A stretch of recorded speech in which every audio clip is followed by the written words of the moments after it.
March 16, 1968 marked a destructive day in history, the My Lai Massacre.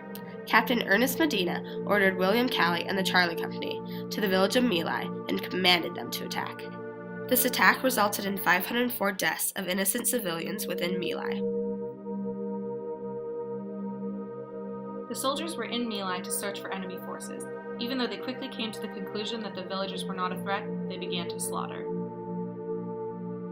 Instead of moving on from the village, they rampaged through it, killing many unarmed villagers, torching houses, and raping women and children, while also injuring those who in fear tried to escape.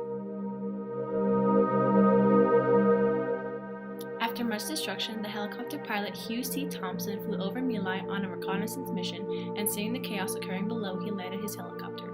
The pilot loaded as many villagers into his helicopter as possible in an attempt to evacuate them and stop the massacre.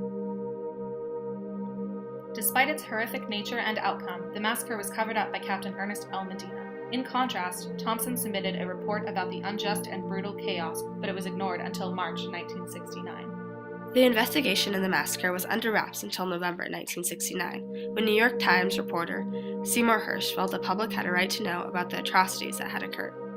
His writing shocked the war-weary nation. After this information became public, military trials were conducted.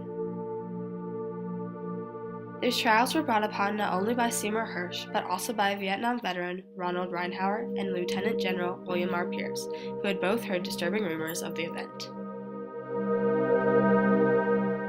In 1970, Calley and 12 other Charlie Company soldiers went on trial for the My Lai Massacre. On March 29, 1971, Calley became the only My Lai participant who was convicted, being sentenced to life in prison.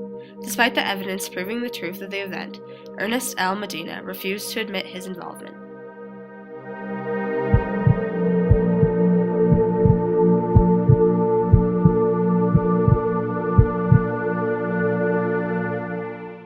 Although the trial ruled against him, Calley was pardoned with a dishonorable discharge from the military by President Nixon on November 9, 1974, only 3 days after his sentencing.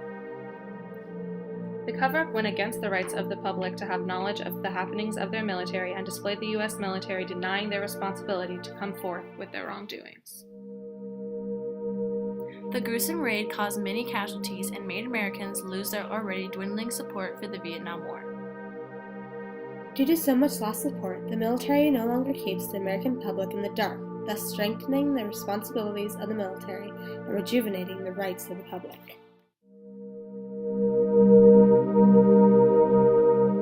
Since the massacre, My Lai has been preserved to commemorate the acts of injustice that were committed there. It has been reconstructed to look like it did after the havoc occurred. This includes a reformation of the footprints that could be seen after the event. A painting hangs on scene as a reminder of the slaughter, and a statue stands tall representing the strong will of the Vietnamese people. The site is often visited by those wishing to pay their respects. The My Lai Massacre was a tragic event which only enhanced the tragic war that it was a part of.